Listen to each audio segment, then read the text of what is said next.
So let's finish up this lecture by looking at the article. Hopefully you had a chance to read it because it's going to relate to this quick activity. I'm not going to spend too much time on it. But I want you to draw a pie graph. As you can kind of see here, this is a pie graph. It's a circle. Just do a piece of paper kind of quickly, or you can do it mentally. It doesn't really matter. And I'm going to address kind of quickly these different categories that the reading addressed. So if you read the reading, you saw that many of these students, right, these are young high school Chicana students that are going through the process of defining who they are.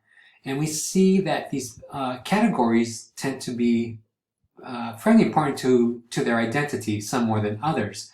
And that's what I want you to kind of address, and I'll have you kind of address this in a discussion to see how important they are to your life. Right, so we saw about how religion was important to some of them. Some of them are very Catholic, yet it does note that some of them are converting to Protestantism.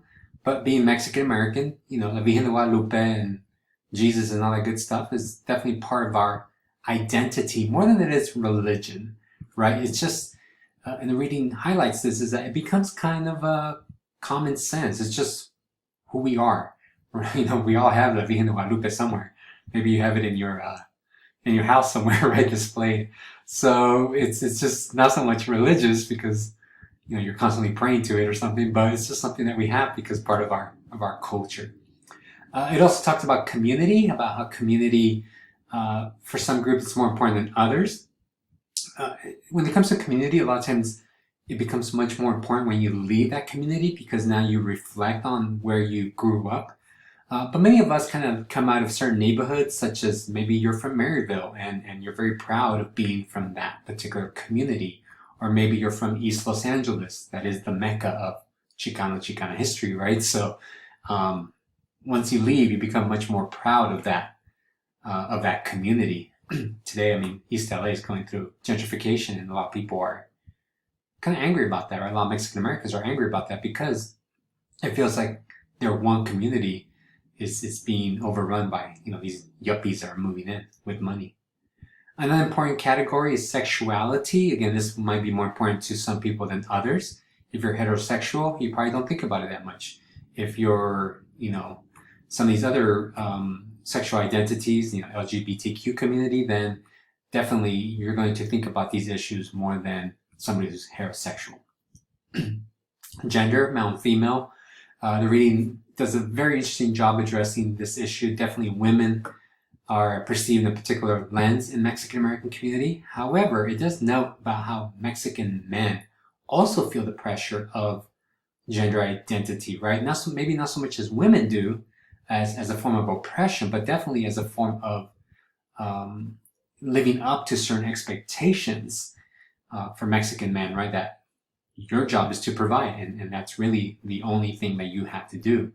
And that's the way you're kind of viewed in Mexican culture. If you fail at that, then you're a failed Mexican, basically, right? Because our parents taught us these ideas that as a Mexican male, you have to provide. For women, your job is to take care of the household, right? And we're constantly being taught that by our families. And then throughout history, you know, we kind of challenged it here and there. So again, these identities have a major influence in the way that we see ourselves. Economic class is very important.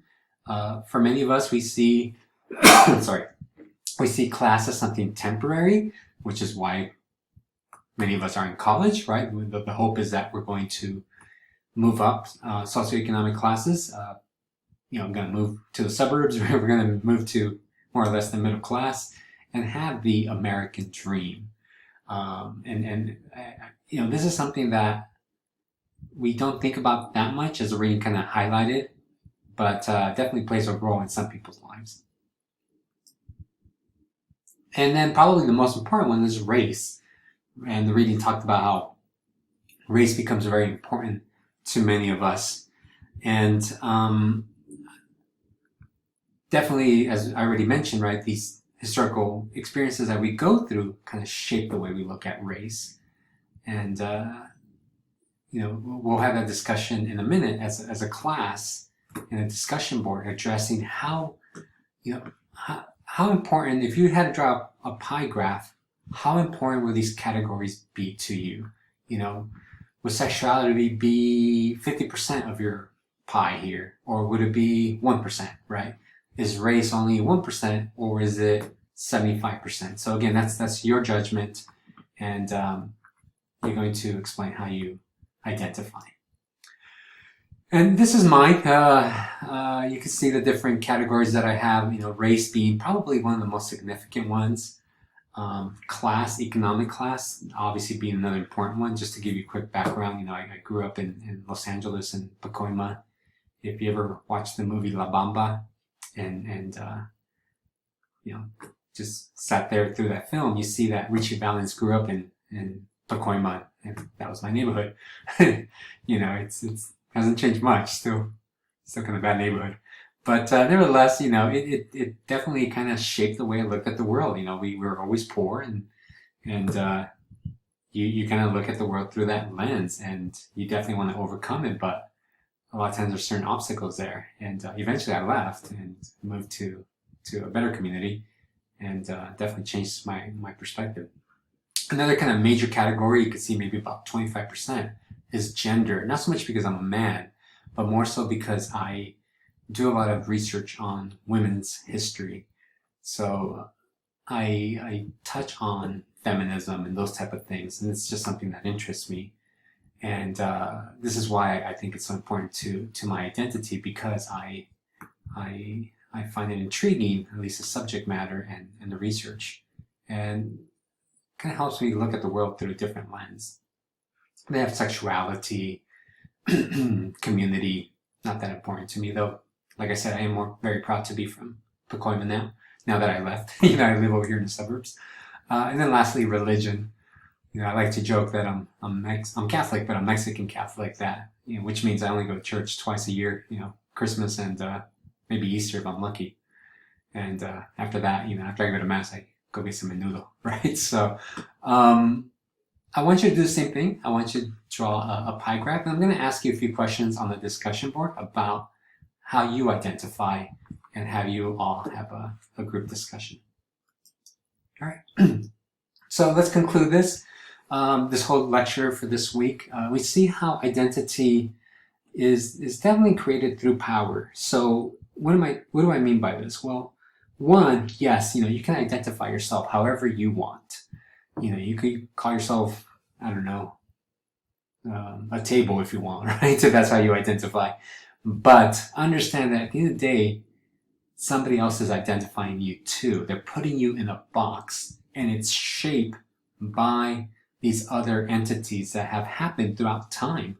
So even though you might not see race, and maybe don't even classify yourself because you're just so postmodern, at the end of the day, you are put in the box by society, whether you like it or not, right? And these are the power structures that are in play that put people in boxes.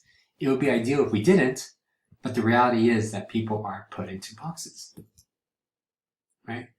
But at the same time, and this is a contradictory argument that we see with identities and race formation and the subject that we deal with, is that there's no such thing as a true identity. And what I mean by this is basically one person cannot claim to be authentic.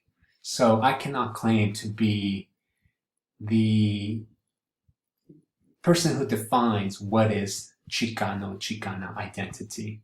I have a degree in the field, and you know, I studied it quite a bit, but we have to understand that identity is constantly shifting and constantly changing.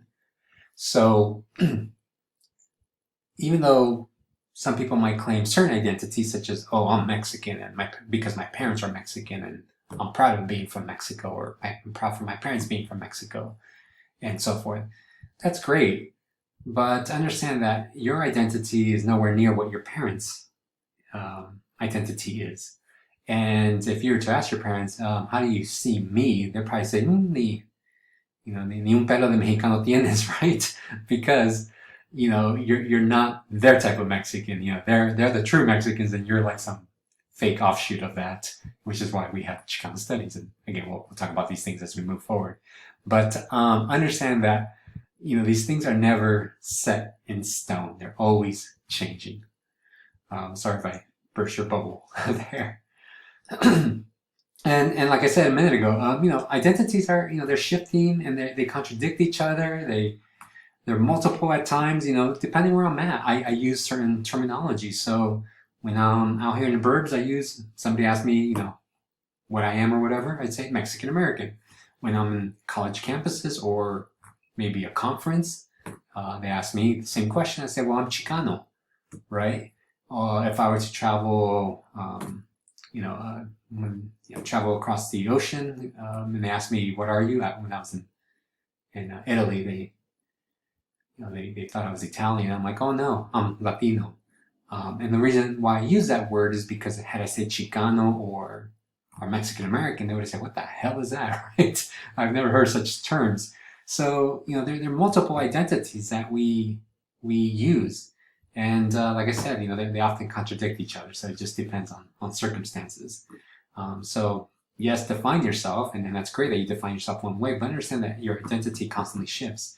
At the same time, not only does it shift in time and place, but as you get older, your identity changes. I'm in my 40s now, but I'm definitely not the same person I was 20 years ago, back when I was at the university. My identity has completely changed. So as you get older, we see how these identities are constantly getting new definitions to them. All right, we'll stop it there. And I'll have you do a discussion, maybe a few discussion questions here and there. And make sure to read.